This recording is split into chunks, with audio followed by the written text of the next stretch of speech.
एक नंबर माल. राम राम मंडळी. आज अचानक पुण्याचे पाहुणे आणि आमचे मेवणे यांनी अचानक धाबा देत आपल्याला खाड्यावर भेट द्यायला आले होते. आले तर आले, पण त्यांनी डायरेक्ट कांद्याचा सौदाच करायला चालू केलं.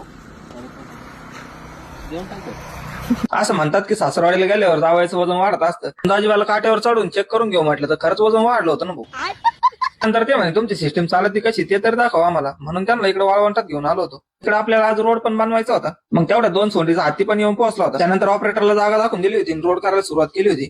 मग हत्ती म्हटल्यावर तो कुठं माघार घेतोय होय.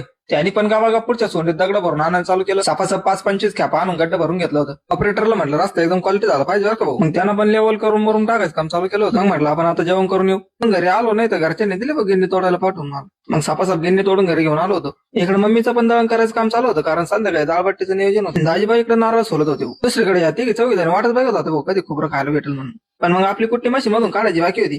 म्हटलं मग तोपर्यंत आपण ना कुट्टी काढून घेऊ. घरात येऊन बघितलं यांनी शेगडीवर नारळ ठेवून त्याचं जाळण दूर संगच काढला होता. तेवढं दाजींनी ताईला विचारलं काय झालं होतं बाई. मग तेवढं सगळेजण नारळ फोडी घेऊन बाहेर आली होती. पण मग गरम नारळ कोणी हातात धरत असतं का भाऊ. पण ते म्हणते ना पुणे तिथं काय उन्हे.